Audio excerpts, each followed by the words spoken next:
Assalamu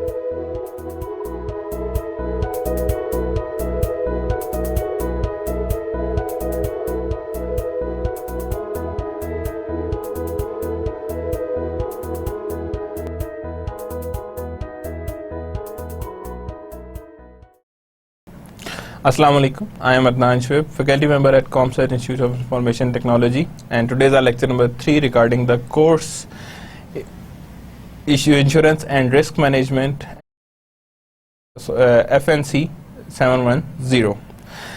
Today we are going to start our new chapter, that is insurance and risk. क्या relationship इनके बीच में exist कर रहा है? That is a chapter number 2 from a book that I have already mentioned you. ये हमारी book है जो हमने यूज करनी है और जिसके बाद हम लोगों ने उसमें फर्दर से फर्स्ट चैप्टर भी उसी में से किया था, that is risk management and insurance by Rejda 12th edition. बहुत सी बुक है, उसका हम लोग चैप्टर नंबर 2 आज स्टार्ट करेंगे और उसके हिसाब से फिर आगे लेकर चलेंगे कि हमारे पास और क्या क्या चीजें इसमें इन्वॉल्व हैं और कैसे हमने आगे देखते जाना है कि कौन कौन सी चीजें हमारे सामने नजर आती हैं, ठीक है ना।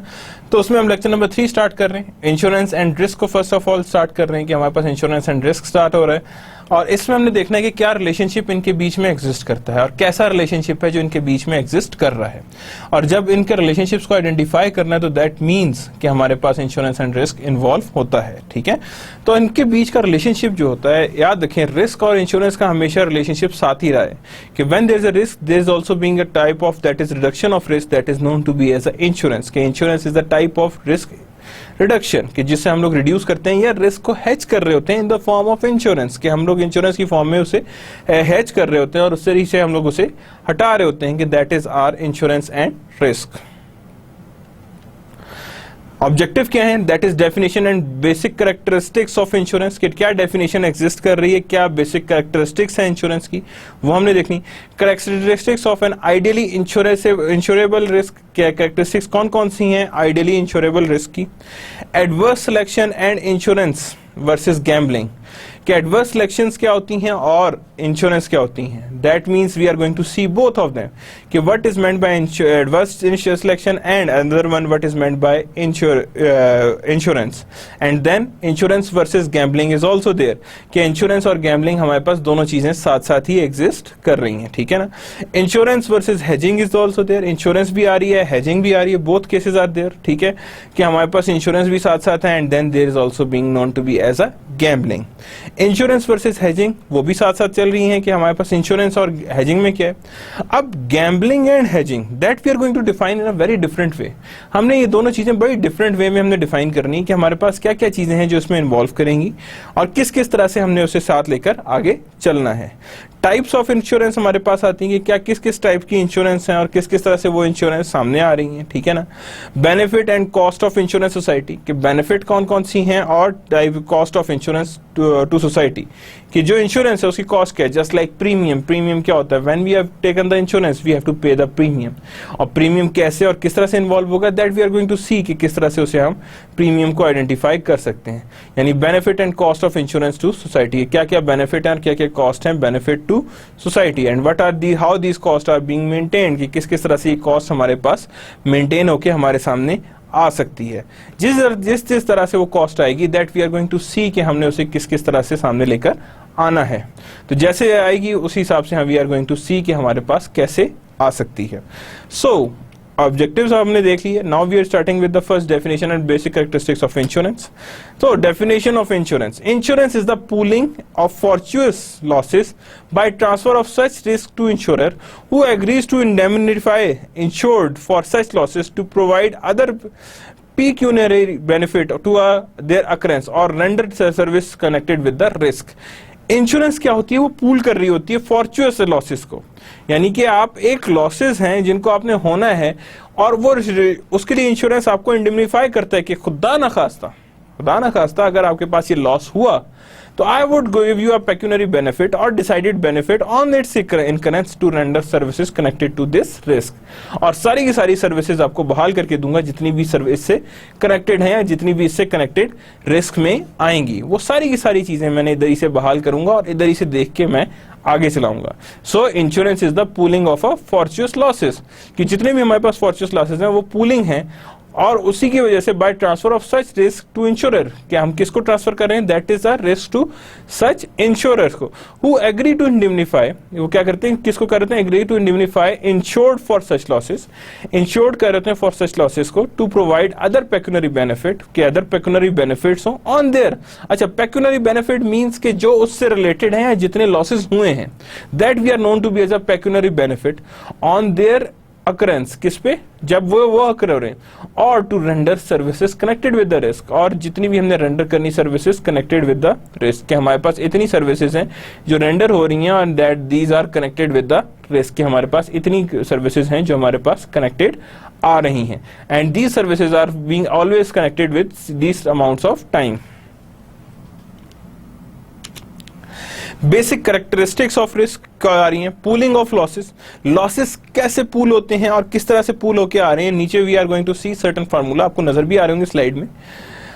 Pooling of losses, spreading losses incurred by few over the entire group, risk reduction based on law of large number, यानी risk reduction किस पे बेस कर रही होंगी, that is based on law of large number, कि जितनी भी हमारे पास लॉ है उसकी बेस पे लार्ज नंबर पे हमने उसके रिस्क को देखना है, यानी spreading losses incurred by few over the entire group, यानी कि हम लोग लॉसेस को स्प्रेड करेंगे बाय अ फ्यू, यानी कि वो लॉसेस स्प्रेडिंग कर रहे हैं but by a few over a large entire group, यानी कि हम लोग छोटा सा लॉस जो है वो few over the entire group, यानी कि वो लॉस हम एंटायर ग्रुप पे सर्विस कर रहे हैं, and risk reduction based on law of large number. अब नीचे एक एग्जांपल डिस्कस करने लगे, अब गौर से देखिएगा, two businessman owners own identical buildings valued 50,000, यानी दो बिजनेस ओनर्स हैं जिनके पास सेम बिल्डिंग्स हैं वैल्यूड 50,000, कितनी वैल्यू आ रही है उसकी, 50,000 है, there is a 10% chance each building will destroy by a perils in any year, अब यहाँ पेरिल क्या है, cause of loss, cause of damage,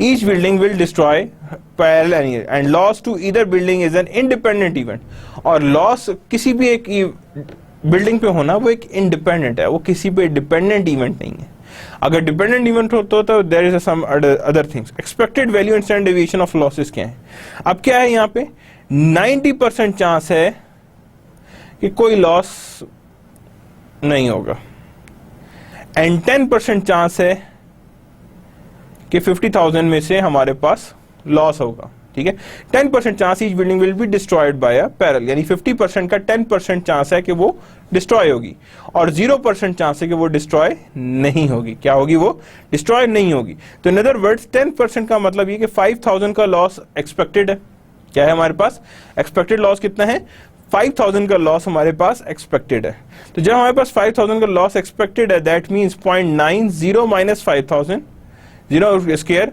and 0.1 50,000 minus 5,000 का स्क्वायर, तो हमने क्या किया, यहाँ पे हमने स्टैंडर्ड डेविएशन निकाल दी, क्या किया हमने, स्टैंडर्ड डेविएशन निकाल दी।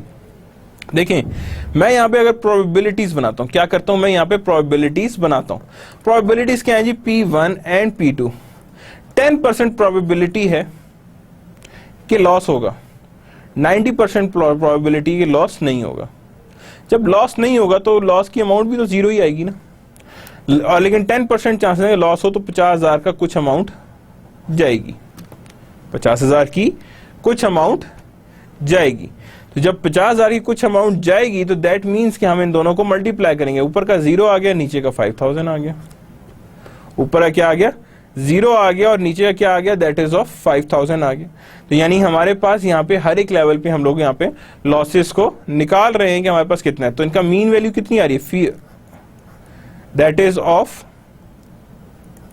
5,000, कितनी आ रही है वैल्यू हमारे पास, दैट इज 5,000, तो जब यहाँ पे वैल्यूज निकालेंगे तो v माइनस वी बार आएगा और यहाँ पे भी v माइनस वी बार आएगा, यानी हर जगह पे क्या आएगा, v माइनस वी बार आएगा और नीचे भी क्या आएगा, v माइनस वी बार आ रहा है, यानी दोनों केसेस में हमारे पास v माइनस वी बार ही आ रहा है, यानी मीन्स टू सी मीन यहाँ पे पुट किया हमने और यहाँ पे हमने वैल्यू पुट की है, यहाँ पे हमने वैल्यू पुट की है दूसरी और यहाँ हमने मीन पुट किया, और दोनों को हमने यहाँ पे सम अप कर रहे हैं, क्या कर रहे हैं हम, सम अप कर रहे हैं कि हमारे पास ये वैल्यूज हमारे पास एग्जिस्ट कर रही हैं, और इन दोनों को ऐड किया तो हमारे पास टोटल स्टैंडर्ड डेविएशन कितनी आ रही है, दैट इज ऑफ 15,000, कितनी एग्जिस्ट कर रही है हमारे पास standard deviation, that is of 15,000 हमारे पास स्टैंडर्ड डेविएशंस एग्जिस्ट कर रही हैं कि हाँ जी इतनी एक्सपेक्टेड स्टैंडर्ड डेविएशंस आ सकती हैं या हो सकती है कि इतनी स्टैंडर्ड डेविएशंस हमारे पास नजर आए और इतनी स्टैंडर्ड डेविएशंस हमारे पास हों, और जितनी भी स्टैंडर्ड डेविएशंस होंगी हम उसी के हिसाब से उसे आगे लेकर आगे चलेंगे।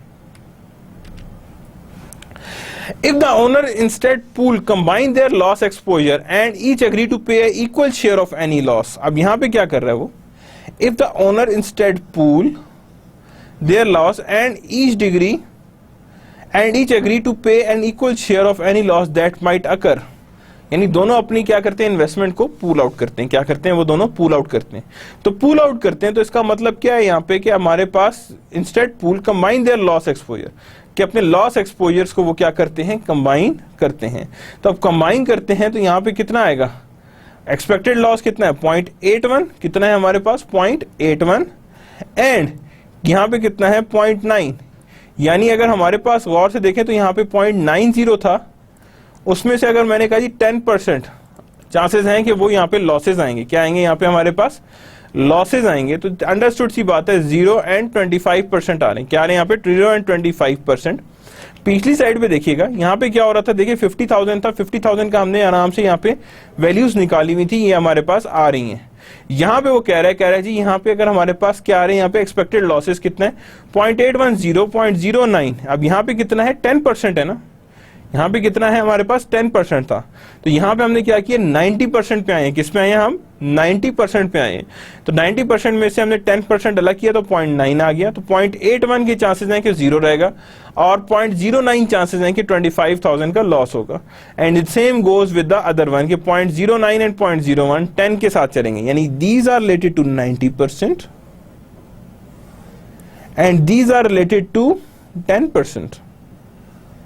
किससे रिलेट कर रहा है वो, 10% कर रहा है, that is 90% and that other one is 10%। कि यहाँ पे 10% भी आ रहा है और साथ ही हमारे पास क्या आ रहा है, दैट इज ऑफ 90% आ रहा है। तो जब 10% और 90% दोनों आ रहे हैं तो दैट मीन्स कि यहाँ पे हमारे पास दोनों चीजें साथ साथ एग्जिस्ट कर रही हैं, कि that how these being existed. तो 0.81 0 पे आ सकता है और 0.9 पे 25,000 का लॉस हो सकता है। वो कह रहा है 0.09 चांसेस हैं कि 25,000 का लॉस होगा, 0.01 चांसेस क्या है कि 0.5 का, यानी कि हमने प्रोबेबिलिटी को फर्दर डिवाइड कर दिया। प्रोबेबिलिटी को हमने क्या किया, अब पहले कितनी थी हमारे पास प्रोबेबिलिटी 90%, 10%, यही थी ना। हमने क्या किया 90% को फिर डिवाइड कर दिया 0.81, 0.09 पे, और यहां पे भी हमने क्या किया 0.09 अलग कर दिया और 0.01 अलग कर दिया। 0.09 चांसेस हैं कि 25,000 का लॉस होगा, 0.01 चांसेस हैं कि पूरी की पूरी 50,000 की बिल्डिंग चली जाएगी, यानी कि दोनों साइड पे बिल्डिंग्स कंप्लीटली मूव कर जाएंगी।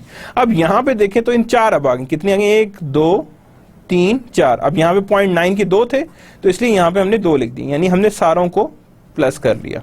क्या कर लिया हमने, सारों को प्लस कर लिया और प्लस करके हमने हमारे सामने लेकर आ गए। यानी इसके मतलब कितनी 1 2 3 4, जब 4 ही प्रोबेबिलिटीज थी तो हमने 4 पे ले आए ऐसे। तो जब 4 पे लाए तो हमारे पास आंसर क्या आ रहा है, दैट इज ऑफ 10,607, जो कि अगर प्रीवियस स्लाइड से मेंटेन की जाए तो पिछली प्रीवियस स्लाइड से क्या है वो कम है। यानी वहां 15,000 थी, यहाँ कितनी है 10,607। मीन्स बाय कंबाइनिंग हमारी ओवरऑल रिस्क लेवल जो है वो रिड्यूस कर गया है। यानी हमारा रिस्क लेवल वो नहीं रहा जो पहले रिस्क था, और अब उस रिस्क लेवल से हम क्या कर गए हैं, रिड्यूस कर गए हैं, कम हो गया, और वो लेवल अब यहाँ पे नजर नहीं आ रहा। And additional individuals are added to the pooling arrangement, the standard deviation continues to decline while the expected value of loss remains unchanged. यानी एक्सपेक्टेड वैल्यू ऑफ लॉस में कोई फर्क नहीं आ रहा। हम लोग क्या कर रहे हैं, एडिशनल इंडिविजुअल्स को ऐड कर रहे हैं और पूलिंग अरेंजमेंट बना रहे हैं। क्या कर रहे हैं, उसका हम पूलिंग अरेंजमेंट बना रहे हैं और लॉस एक्सपोजर्स को कंबाइन कर रहे हैं, और साथ ही हम क्या कर रहे हैं, लॉस एक्सपोजर्स को कंबाइन कर रहे हैं and agree to pay an equal share of losses. ठीक है ना, इक्वल शेयर ऑफ लॉसेस को पे करें, दैट माइट अकर, जो मे बी अकर हो, जो अकर होगी तो वो वहां पे नजर आएगी। That may be chances of losses, के लॉसेस के चांसेस एग्जिस्ट कर सकते हैं। बेसिक कैरेक्टरिस्टिक्स ऑफ इंश्योरेंस क्या है, पेमेंट ऑफ फॉर्चूस लॉसेस। क्या क्या पेमेंट, जितनी भी आपके लॉसेस हुए हैं वो सारे के सारे इंश्योरेंस पे करेगी। Sometimes it is complete insurance, sometimes 80-20% होती है कि 80% आप देंगे, 20% आप अपनी खुद पे करेंगे लॉसेस को। कई दफा 60-40 पे भी एग्जिस्ट करी होती है, sometimes it also exist 50-50। Means 50% जो आपका लॉस है वो इंश्योरेंस कंपनी कवर करेगी, एंड 50% लॉस जो है वो आपके कौन कवर करेगा, बाय योर ओन पॉकेट्स। कौन कवर करेगा, by your own pockets you are going to cover the 50% losses के 50% लॉसेस को by your own pocket you are going to cover it up, कि हम उसे बाकी को कवर अप करेंगे। पेमेंट भी होगी fortuitous losses. Insurance pays for losses that are unforeseen, क्या है वो? Unforeseen, unexpected and occurs as a result of change. यानी कि insurance pays for losses that are unforeseen, जिसकी कोई आपको एक्सपेक्टेशंस नहीं होती हैं, अनएक्सपेक्टेड होते हैं, occurs as a result of chance, यानी कि जो चांस पे बेस करता है, जो किससे बेस कर होता है, that is based on probability, कि प्रोबेबिलिटी ये बेस कर रहा है कि वेदर दिस अकर और this may not occur, whether कि वो अकर हो जाए, वेदर कि वो अकर ना भी हो। Risk transfer, a pure risk is transferred from an insured to insurer, यानी प्योर रिस्क किससे ट्रांसफर होता है? फ्रॉम इंश्योर्ड, कि जितने की इंश्योरेंस कराई है, और उससे किधर पे ट्रांसफर होता है? Towards the insurer who typical is in a stronger financial position, जो क्या होता है? एक टिपिकल स्ट्रॉन्गर पोजीशन पे एग्जिस्ट कर रहा होता है या स्ट्रॉन्गर पोजीशन पे आ रहा होता है। Indemnification, an insured is restored to his और हर अप्रॉक्सीमेट फाइनेंशियल पोजीशन, यानी इंश्योर्ड जो होता है वो रिस्टोर कर दिया जाता है टू हिज और हर अप्रॉक्सीमेट फाइनेंशियल पोजीशन, यानी कि रिस्टोर कर दिया जाता है जो उसकी पहले की फाइनेंशियल पोजीशन थी, to the occurrence of the losses, किस पे बेस करके? अकरेंस ऑफ लॉसेस पे बेस करके उसे फर्दर उसी पोजीशन पे रिस्टोर करने की कोशिश की जाती है जिस पोजीशन में वो बिफोर लॉस था, ताकि उसका लॉस उसे कम लगे। That is known to be as a indemnifying, यानी कि उसे उसकी जितना भी हर्जाना है उसको कवर अप करना चाहिए। That is known to be as a इंडेमनिफाई।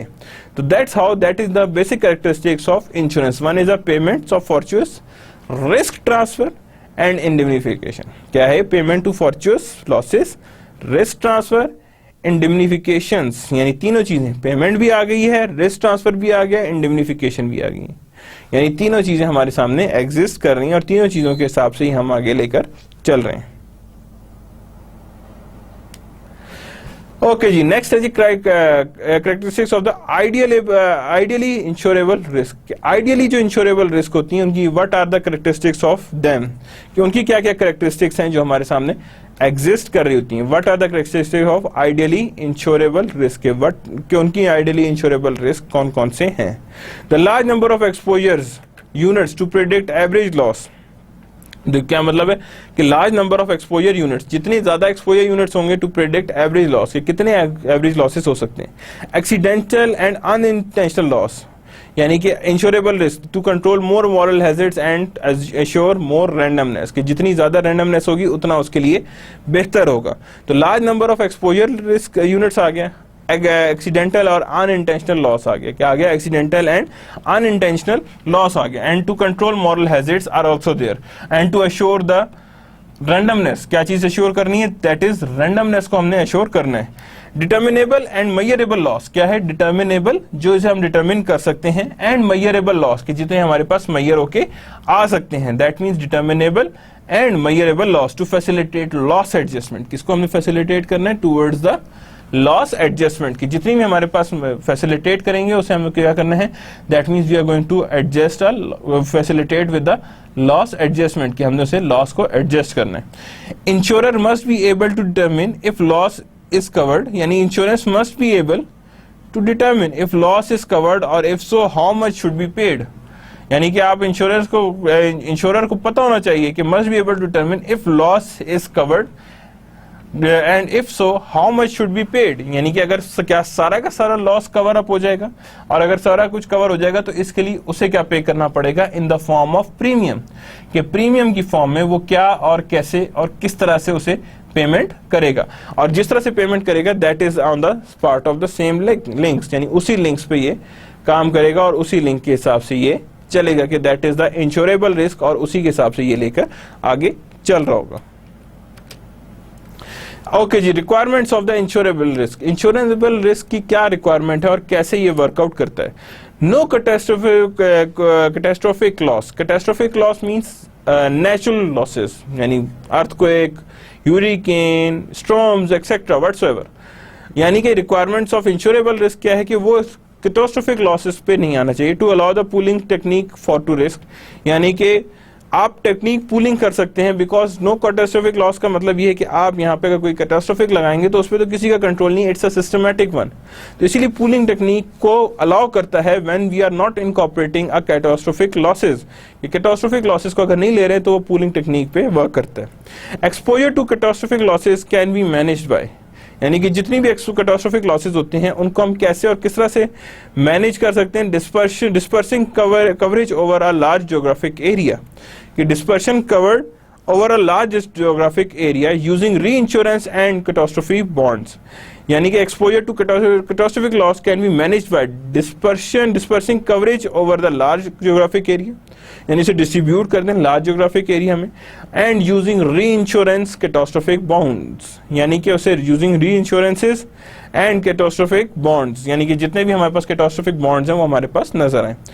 Calculable chances of loss to establish adequate premium, क्या चीज एस्टेब्लिश करनी है, एडिक्वेट प्रीमियम, के प्रीमियम कितना होना चाहिए, कैसा होना चाहिए और किस तरह से इसे वर्क करना चाहिए। That's how we are going to see कि हम लोगों ने किस किस तरह से प्रीमियम इसके चार्ज करने हैं, यानी कि means you have to also establish the adequate premium, के प्रीमियम हमारे पास कितना और कैसे होना चाहिए।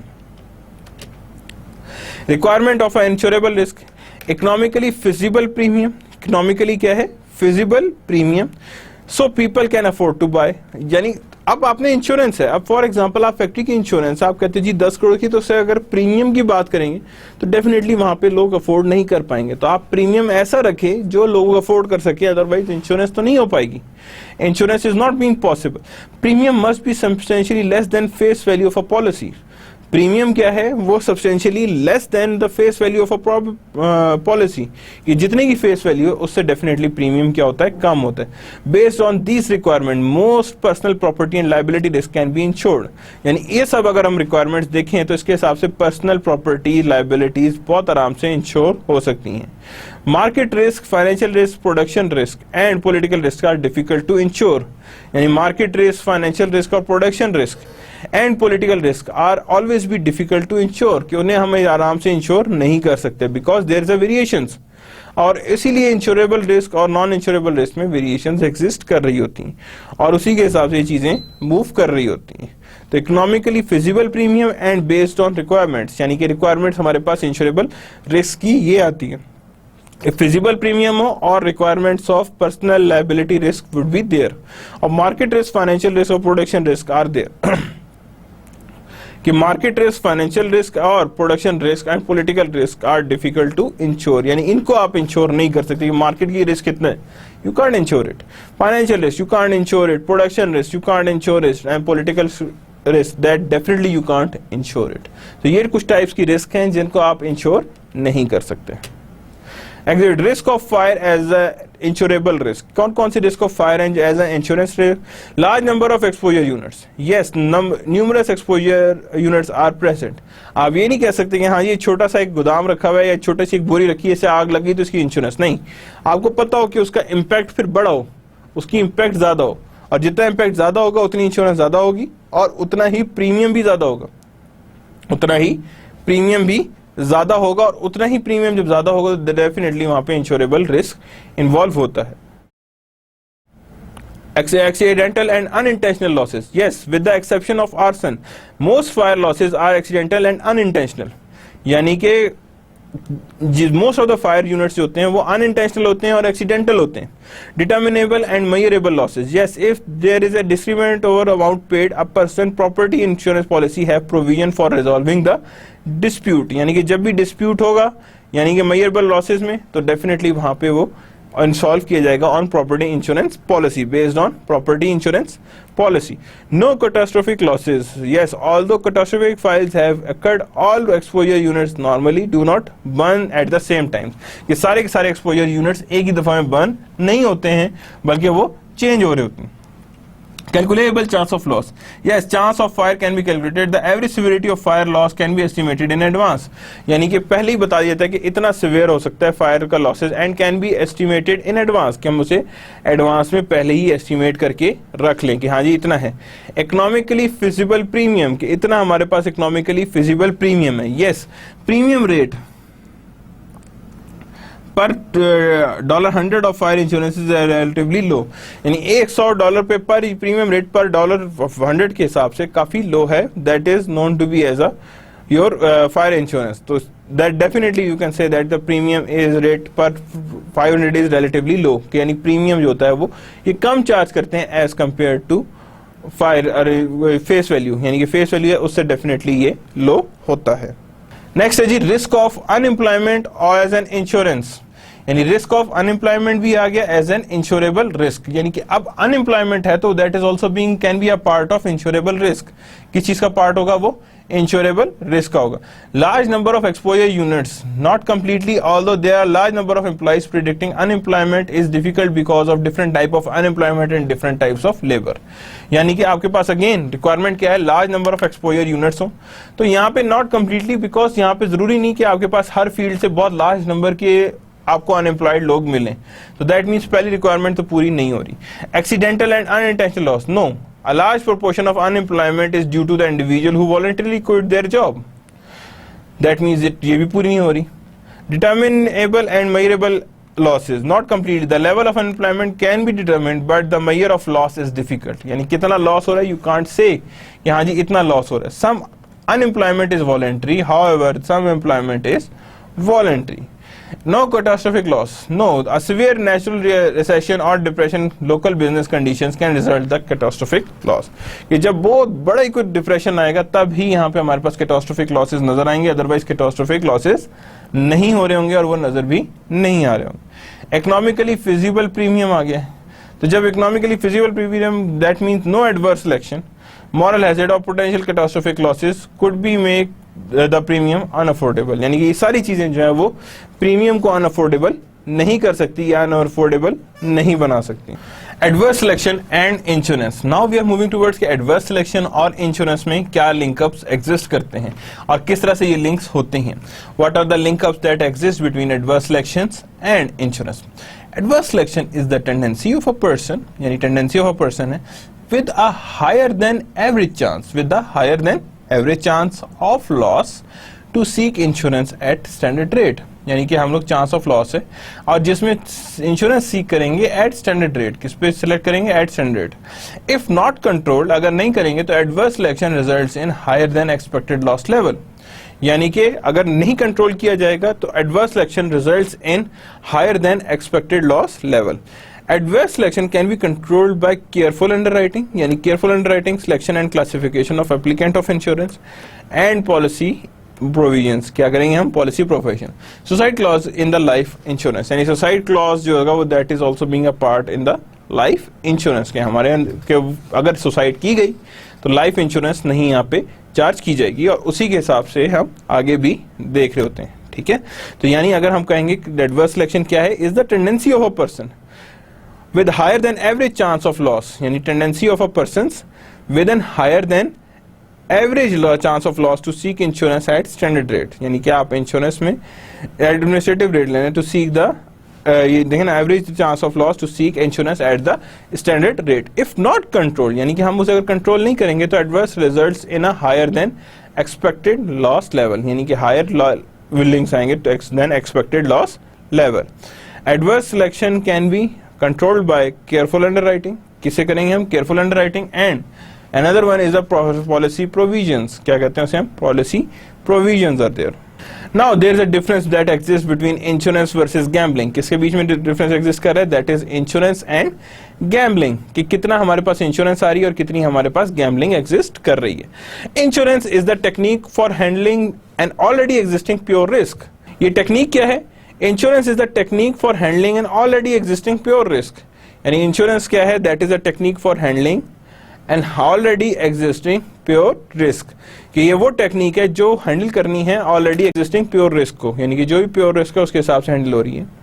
Insurance is socially productive. क्या होती है insurance? Socially productive. Both parties have common interest in the prevention of losses, यानी दोनों के पास कॉमन इंटरेस्ट होता है प्रिवेंशन ऑफ लॉसेस के लिए.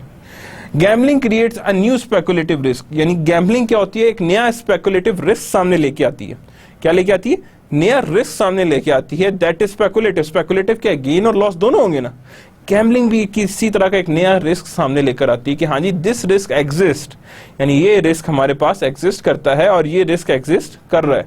Gambling is not socially productive, यानी कि ये सोशली कभी भी प्रोडक्टिव नहीं हुआ। The winner gains come eight the expense of loser, यानी कि गेनर के लिए इम्पैक्ट कब आ रहा होता है, in the expense of loser, कि जो लूज कर रहा होता है उसी के पैसे गेनर के पास जा रहे होते हैं। तो in other words, at the expense of loser you are going to gain in the gambling, यानी कि गेन आपकी गैम्बलिंग का किसी और की लूजिंग पे डिपेंडेंट है। तो when there is a losing dependency, तो डेफिनेटली वहां पे गैम्बलिंग और तरह की होती है।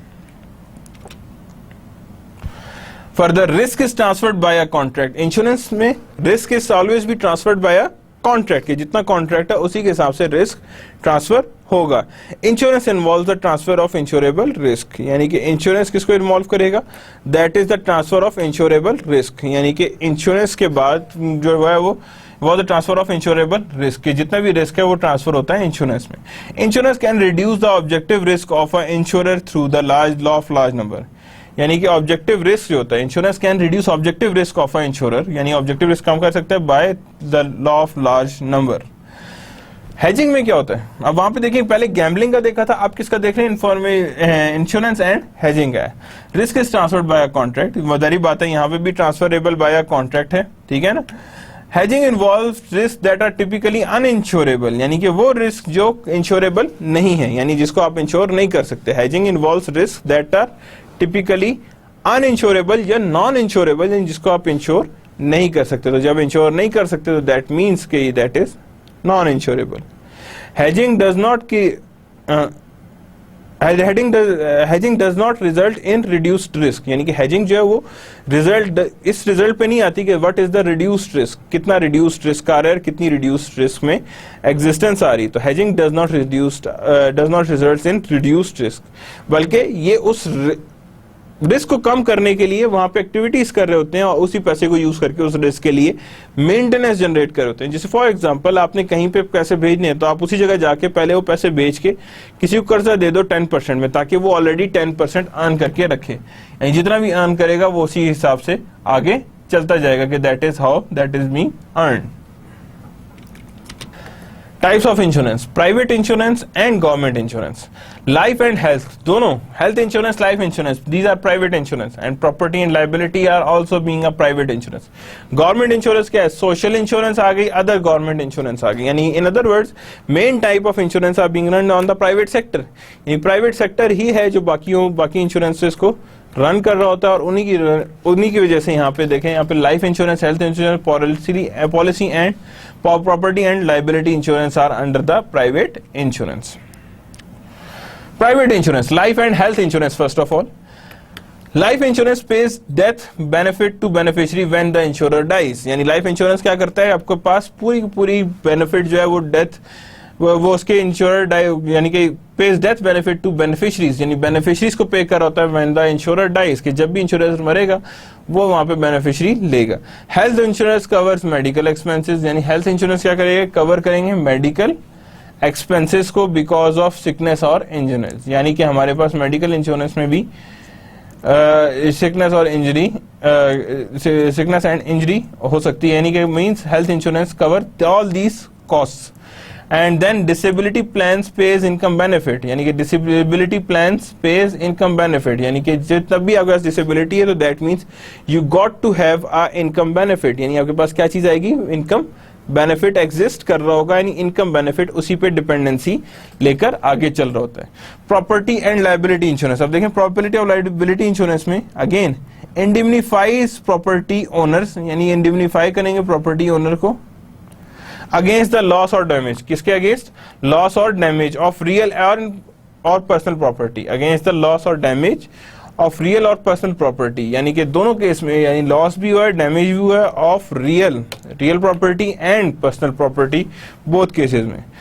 Liability insurance cover the insured legal ability, यानी क्या करता है यहाँ से, that is covers the insurers legal ability, Liability insurance cover the insured legal liability arising out of property damage or bodily injuries to other, यानी कि जितनी भी हमारे पास इंजरीज आ रही हैं, बॉडली इंजरीज आ रही हैं, that are also being a part of others. Casualty insurance refers to the insurance that covers whatever is not covered by fire, marine and life insurance. यानी कैजुअलिटी इंश्योरेंस में वो सारी चीजें आई जो ना लाइफ ने कवर की, ना मैरीन ने कवर की, ना आपके पास फायर इंश्योरेंस ने कवर की, यानी लाइफ, मैरीन, फायर तीनों इंश्योरेंस ने जो चीज नहीं कवर की, that is a part of casualty insurance. क्या होते हैं वो? कैजुअलिटी इंश्योरेंस में एग्जिस्ट कर रहे होते हैं. तो these are the basic type of insurance that are under the private insurance. ये हमारे पास प्राइवेट इंश्योरेंस के अंदर ये चीजें हैं जो हमारे पास फर्दर एग्जिस्ट कर रही होती हैं. Private insurance further, private insurance coverage can be grouped into two major categories. कितनी ग्रुप में कैटेगरीज में आ रहा है ये? That is on the two major categories. कि ये हमारे पास दो कैटेगरीज हैं जिसमें ये चीज एग्जिस्ट कर रही है. Personal lines coverage that insure the real estate and the personal property of individual and families और provided protection against legal ability, यानी कि प्रोवाइड प्रोटेक्शन करेंगे अगेंस्ट लीगल लाइबिलिटी, यानी कि जितनी प्रोवाइड करेंगे प्रोटेक्शन अगेंस्ट लीगल लाइबिलिटी, यानी कि जितना भी हमारे पास है उसे हम कहेंगे दैट इज लीगल लाइबिलिटी. यानी इतनी हमारे पास लीगल लाइबिलिटीज एग्जिस्ट कर रही होती हैं और वो ये हमारे पास सामने नजर आती है. यानी personal lines gives that insure that the real estate and personal property of a individual and families और provide protection against the legal liability, यानी कि प्रोवाइड करते हैं protection against legal liability. Commercial lines coverage for business firms, non profit organization और government agencies. Business firms, non profit organization and government agencies, these are the major three types जो exist कर रही होती हैं और जिनके हिसाब से हम आगे लेकर आगे चल रहे होते हैं. ओके जी, अब देखिएगा यहाँ पे एग्जिबिट में property and casualty insurance coverage के property and casualty insurance coverage कितनी है और कैसे वर्कआउट करती है. Personal life, private passenger auto insurance. Private passenger की क्या होती है? That is the auto insurance. Homeowner insurance, homeowner की insurance. Personal umbrella life insurance, कि आपके पास पर्सनल अम्ब्रेला लाइफ इंश्योरेंस भी हो. बूट ओनर्स इंश्योरेंस, कि बोट ओनर इंश्योरेंस होनी चाहिए कि जिनके पास you will know that is on the personal level businesses. Commercial line, fire and allied line insurance, fire and allied lines insurance, यानी हमारे पास क्या चीज आ गई? Fire and allied lines insurance exist कर रही है. कमर्शियल मल्टीपल पैरल इंश्योरेंस क्या आ रही है हमारे पास? कमर्शियल मल्टीपैलर, यानी जो वजूहात से भरी हुई है, that is commercial multiperil multiple peril insurance. यहाँ पे हमारे पास वो आई. जनरल लाइबिलिटी इंश्योरेंस एग्जिस्ट करती है. जनरल लाइबिलिटी इंश्योरेंसेज एग्जिस्ट कर रही हैं कि ये हमारे पास जनरल लाइबिलिटी इंश्योरेंसेज हैं. वर्कर्स कंपनसेशन इंश्योरेंसेज क्या आ रही है हमारे पास? वर्कर्स कंपनसेशन इंश्योरेंसेज आ रही हैं. कमर्शियल ऑटो इंश्योरेंस आ रही है. कमर्शियल ऑटो इंश्योरेंस आ रही है. एक्सीडेंट एंड हेल्थ इंश्योरेंस आ रही है. Inland marine and ocean marine insurance आ रही है. प्रोफेशनल लाइबिलिटी इंश्योरेंस है. Director and officer liability insurance है. इक्विपमेंट ब्रेकडाउन इंश्योरेंस है. फॉर्मली बॉयलर और मशीनरी इंश्योरेंस है. फिडेलिटी बॉन्ड्स आ गए, that is also being a part of insurance. Surety bond, crime insurance and other miscellaneous lines. क्या आ रही है यहाँ पे हमारे पास? अदर मिसलेनियस लाइंस हमारे पास आ रही हैं.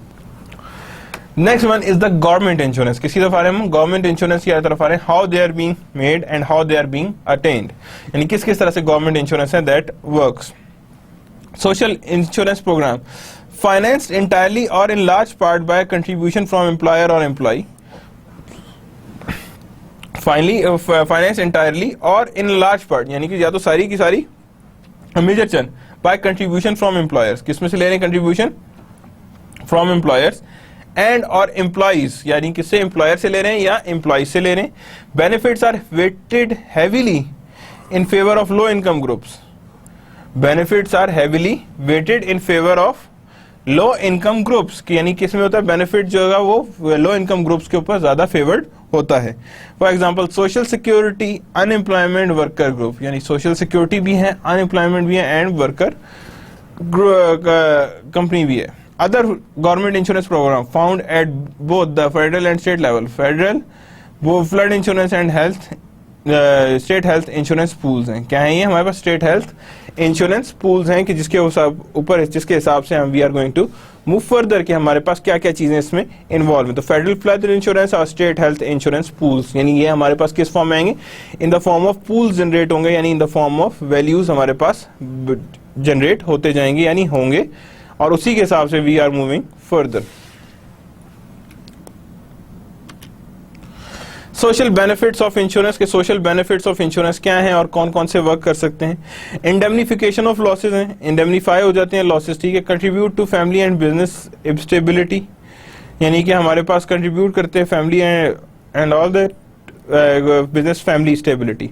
Reduction of worry and fear, यानी हमारे पास क्या चीज आ गई, दो चीजें मेजर हैं, that is worry and fear, यानी रिडक्शन ऑफ आपके पास जो वरी आपके जहन की टेंशन है उसको कम करने की बात है।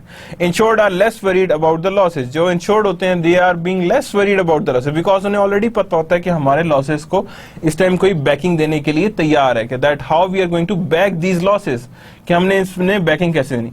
Sources of investment funds, investment funds की क्या सोर्सेज हैं, प्रीमियम में be invested promoting economic growth. Investment fund क्या है, प्रीमियम्स में बी इन्वेस्टेड, कि हमने प्रीमियम क्या करने, इन्वेस्ट करने, एंड प्रमोट साथ ही करने क्या करने हमने, that is known to be as are economic growth, कि हमारे पास इकोनॉमिक ग्रोथ आ रही है। लॉस प्रिवेंशन की जब हम बात करते हैं लॉस प्रिवेंशन की, तो insurer support loss prevention activity that reduces direct and indirect losses, यानी insurers support loss prevention activities, यानी जितने भी इंश्योरर्स होते हैं, इंश्योरर्स जितने भी हैं, they support loss prevention activities, जिसमें हम सिर्फ लॉस को प्रिवेंट करें, that reduces direct and indirect losses, यानी हम लोग गेन की तरफ नहीं जा रहे, सिर्फ और सिर्फ इनका फोकस क्या होता है, that we have to prevent the losses, किसको कम करना है हमने, लॉसेस को प्रिवेंट करना है, और इनडायरेक्ट को हमने नहीं छेड़ना, यानी उसको हम लोग अगर करेंगे भी तो that is over the reduce direct और इनडायरेक्ट लॉसेज आ रही हैं। एनहांसमेंट ऑफ क्रेडिट आ गई, insured individuals are better credit risk than individual without insurance, तो यहां पे हम कहेंगे कि enhancement of credit, insured individuals are better credit risk than I individual without insurance, यानी इंश्योरेंस जिनके पास बेटर क्रेडिट रिस्क है, they are insured individual and have the are better than the individual without insurance, यानी जिनके पास insurance नहीं है उनसे that are better. Social cost of insurance, social cost कितनी आ रही है इंश्योरेंस की और कैसे मैयर होती है, how we are going to measure the social cost of insurance. Cost of doing business, insurer consume resources in providing insurance to society, यानी कि इंडिविजुअल क्या करता है, इंश्योरेंस कंज्यूम करेगा रिसोर्सेज और इंश्योरेंस टू सोसाइटी को गाइड करेगा, यानी प्रोवाइडिंग द इंश्योरेंस सोसाइटी की जितनी भी आएंगी उसको इंश्योरेंस सोसाइटीज को ये गाइड करेगा। And expense loading in is the amount, यानी expense loading is the amount needed to pay all expenses including commission, general administrative expenses and state premium expenses and an allowance for the contingencies and profit। अगर अब मैं यहाँ पे question करूँ what is meant by contingencies, तो what would you say?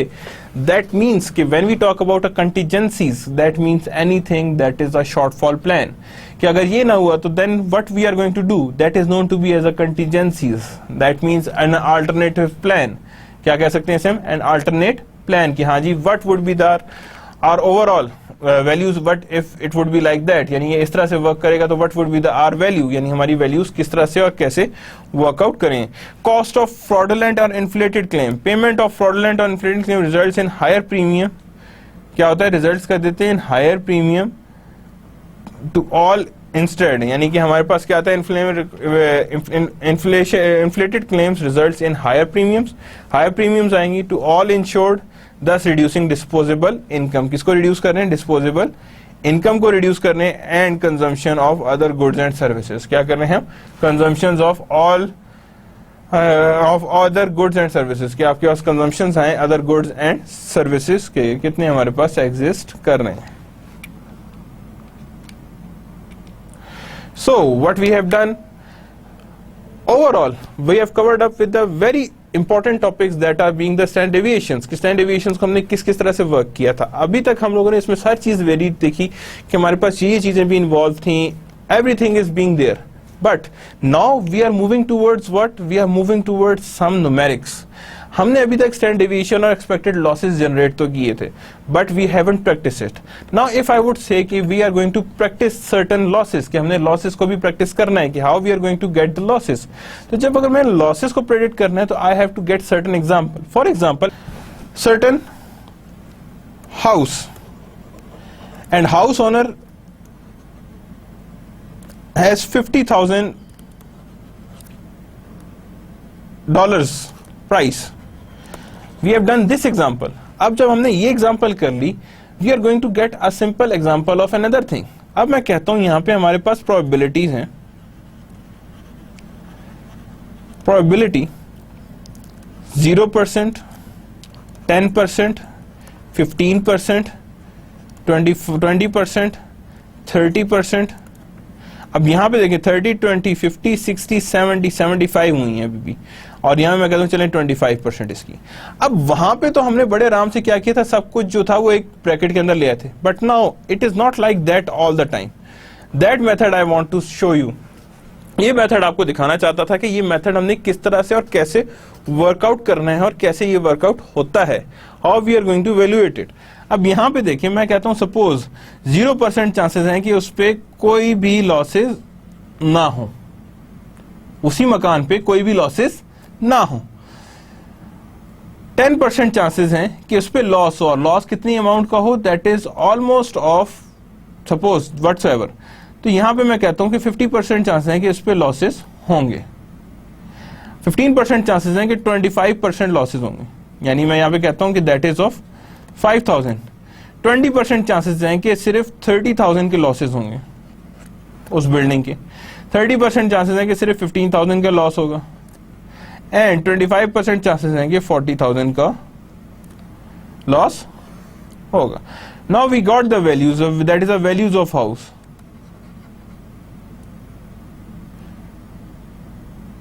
Values of houses. अब मैं सबसे पहला काम जो करूंगा वो क्या करूंगा, we are going to multiply them. मैं क्या करूंगा इनको, we are going to multiply them. अब 0% है, that means that is of the 0. अब यहां क्या है, 5,000 है. 5,000 into 50,000 that is of 5,000,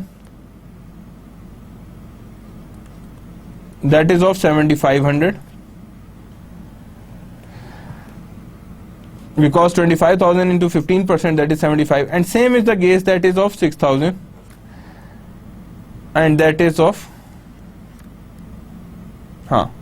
40,000 into 25% यहाँ पे आ गया. तो यहाँ पे भी हमारे पास क्या आएगा, ये that is almost of 8,000. अब हमारे पास जब यहाँ पे आ रही है तो we are going to total the value.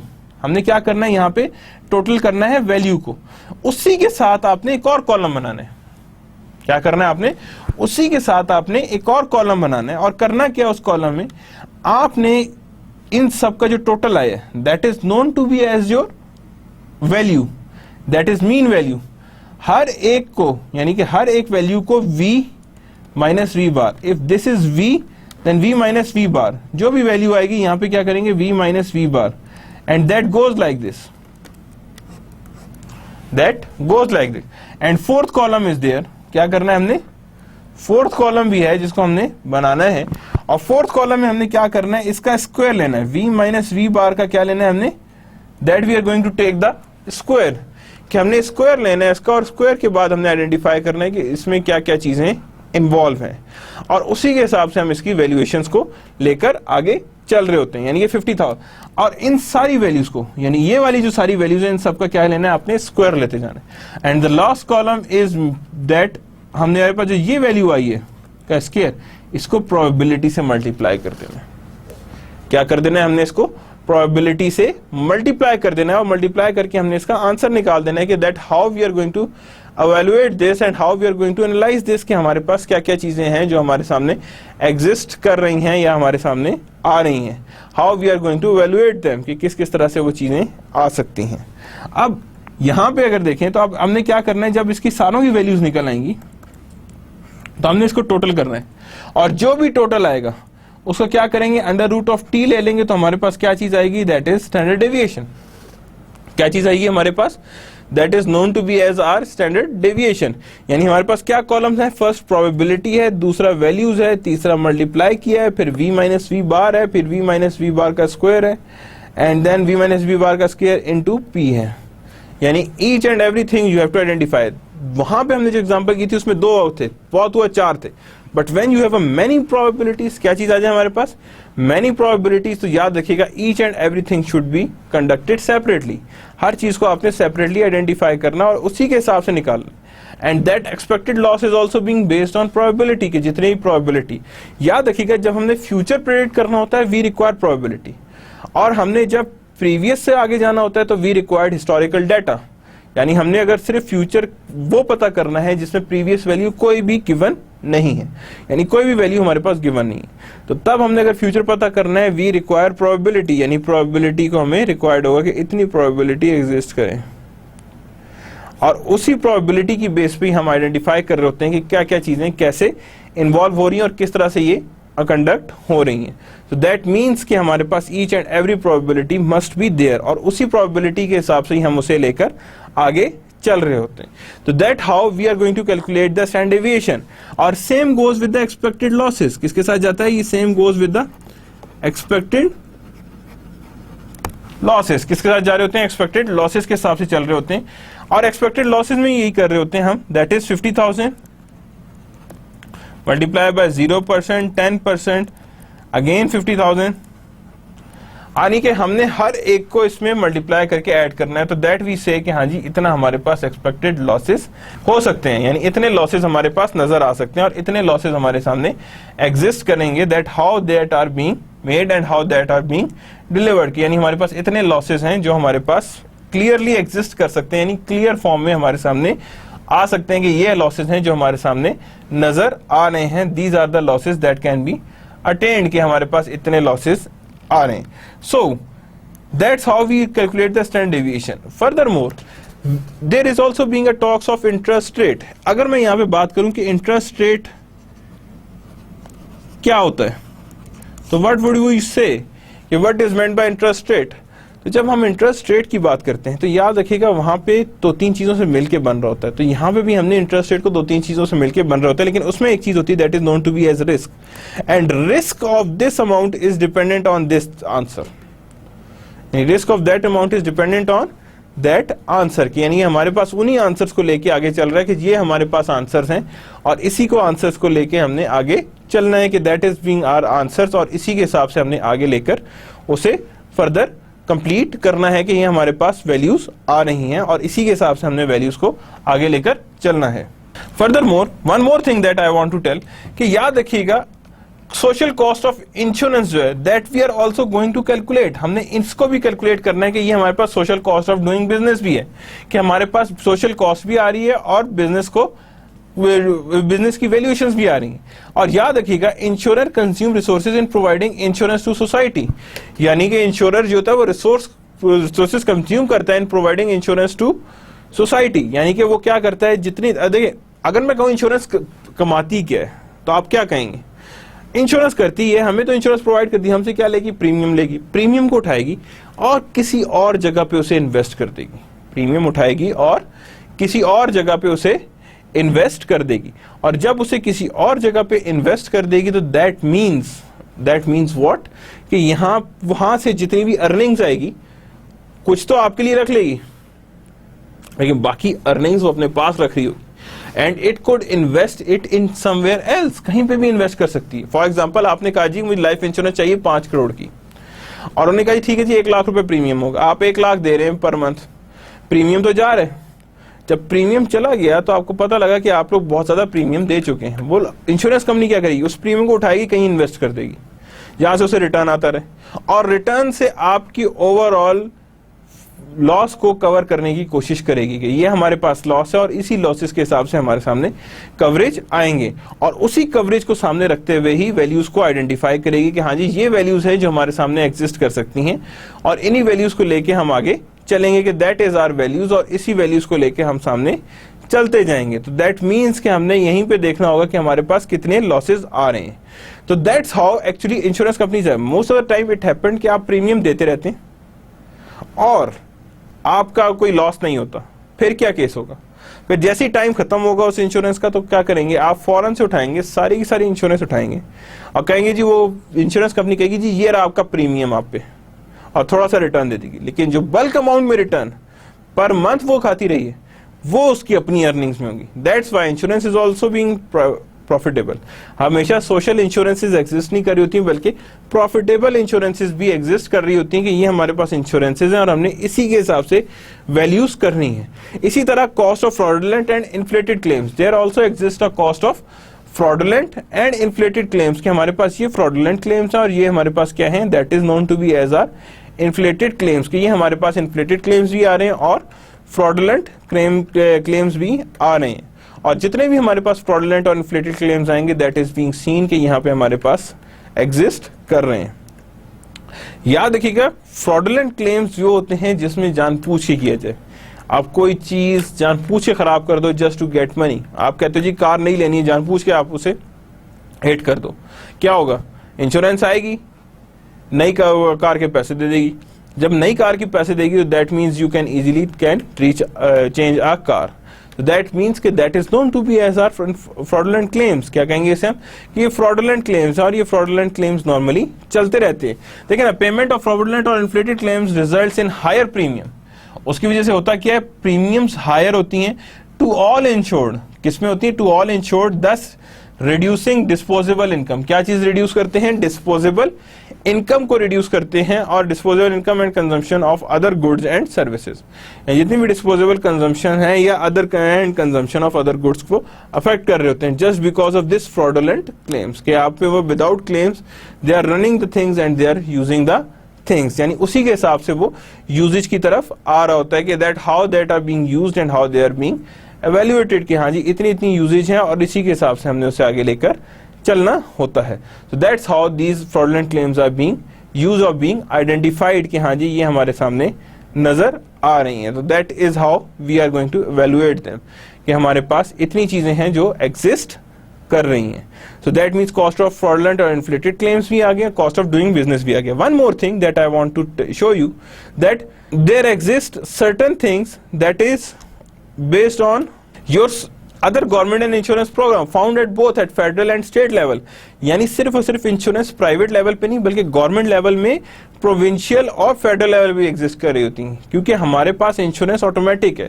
देखिए इंश्योरेंस तो हर चीज की करानी है, आप कोई भी सामान लाएं, इवन मैं कहता हूं कि अगर आपको सामान पोर्ट पे पड़ा है आपको यू नीड एन इंश्योरेंस, और इंश्योरेंस करेंगे तो उसके बाद ठीक है।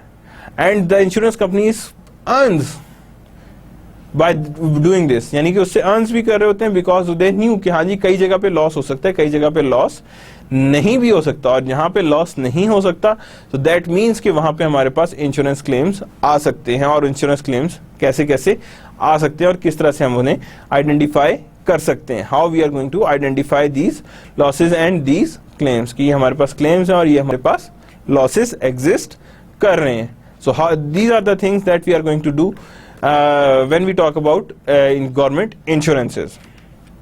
Same case, indemnification for losses contribute to family and business stability, यानी ये क्या है, indemnification for loss क्या है, कि आपके पास पता है कि हाँ जी अगर आपके पास फैमिली या बिजनेस है उसकी स्टेबिलिटी में काम आएगा सोशल बेनिफिट, कि हाँ जी ठीक है, मैं देखिए for example if anybody has a car insurance, वो इजीली घर के अंदर आएगा और कहेगा हाँ सुकून से सो जाएगा, बिकॉज दे न्यू कि अगर खुदा ना खास्ता कुछ हुआ आई हैव अ इंश्योरेंस, तो that means there exist a social benefit of commonness in the mind, कि हाँ जी there is no case, and reduction of worry and fear is also, insured are less and worried are about losses, यानी insured are less worried about losses, यानी कि वो जब भी आपका social benefit आता है वो आपके पास वरीनेस खत्म हो जाती है। Source of investment funds are also there, premium may be invested promoting economic growth, premium invest किया जाता है और in promoting the economic growth. Loss prevention, insurer support loss prevention activity that reduce direct and indirect losses, यानी कि वो क्या करते हैं, सपोर्ट लॉस प्रिवेंशन एक्टिविटीज, यानी कि लॉस प्रिवेंशन एक्टिविटीज हैं that reduces direct and indirect losses. किसको रिड्यूस करते हैं, डायरेक्ट एंड इनडायरेक्ट लॉसेस को। Enhancement of credits, insured individual are better credit risk than individual without insurance, यानी insured individual are better credit risk, जो insured individual है उनका credit risk ज्यादा होता है as compare to individual without insurance, कि वो इंडिविजुअल विदाउट इंश्योरेंस का क्रेडिट रिस्क हमेशा ज्यादा होता है या ज्यादा पे इन्वॉल्व हो रहा होता है, कि हाँ जी इतनी पे हमारे पास क्रेडिट रिस्क आ रहा है और उसी पे हम लोगों ने इसकी इन्वॉल्वमेंट को लेकर चलना है। और इसी वजह से यहाँ पे हमारे पास सोशल कॉस्ट, अब देखें सोशल बेनिफिट और social cost, you can easily see cost of doing business, यानी insurer consume resources in providing insurance, यानी कॉस्ट क्या प्रीमियम है, और कॉस्ट ऑफ फ्रॉडलेंट है कि आपके पास कोई फ्रॉड करे और आपसे पूरा का पूरा क्लेम ले जाए। तो these are the social cost of insurance, but the social benefits are way more than the social cost, यानी कि सोशल कॉस्ट से ज्यादा है आपके सोशल बेनिफिट, कि आपके सोशल बेनिफिट इतने हैं और सोशल कॉस्ट उसी के हिसाब से आपकी वेरीड आ रही है। और इसीलिए payment of fraudulent results in higher premium, और इसीलिए जहां पे भी इन्हें शक होता है कि हाँ जी फ्रॉडलेंट क्लेम्स हो सकते हैं, they charge very high premium, कि किसी तरह वहां से निगलेक्शन आ जाए ताकि उन्हें फ्रॉडलेंट क्लेम के अंदर एग्जिस्ट ना करना पड़े, यानी फॉरवर्ड फ्रॉडलेंट क्लेम्स को उन्हें बीच में इन्वॉल्व ना करना पड़े। तो जब वो फ्रॉडलेंट क्लेम्स को बीच में नहीं इन्वॉल्व करेंगे तो दैट मीन्स कि that would be on the reducing side, यहाँ वहां पे हमारे पास रिडक्शंस में आते हैं या रिड्यूस होकर हमारे सामने नजर आ रहे होते हैं कि that is how much you can reduce it और you can value it.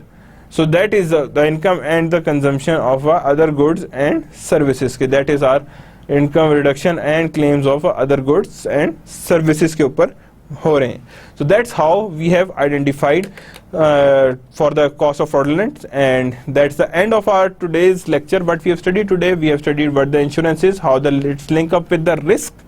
Then we have identified what are the types of private insurances, what are the types of government insurance. कि हमारे पास कितनी types of private insurance and कितने types of government insurances हमारे सामने exist कर रही हैं, कि these are the types that exist, कितनी हमारे पास types हैं government insurance और नॉन गवर्नमेंट इंश्योरेंसेस की। और उसके बाद हमने देखा था गवर्नमेंट इंश्योरेंस में क्या क्या चीजें इन्वॉल्व हैं और प्राइवेट इंश्योरेंस में क्या इन्वॉल्व है। Further we have also seen social benefits of insurances, social benefits of insurance कौन सी हैं, और साथ ही देखा था हमने सोशल कॉस्ट ऑफ इंश्योरेंस, कि सोशल कॉस्ट ऑफ इंश्योरेंस कितनी है और कैसे ये एवेल्युएट की जा सकती है। तो दैट मीन्स सोशल बेनिफिट भी एग्जिस्ट कर रहा है और सोशल कॉस्ट ऑफ इंश्योरेंस भी एग्जिस्ट कर रही है। सो दैट मीन्स के we have identified many things, that is the chapter number 3, but that is not completed yet. अभी इसका remaining portion we are going to cover it into a next lecture, and we are going to see some new things in this chapter, but inshallah in the next lecture we are going to cover our chapter number 3 also, chapter number 2 also in the lecture number 4, and after that we are going to further increase its level of risk management and insurance concepts. So for that being, that's the end of the today's lecture. Allah Hafiz.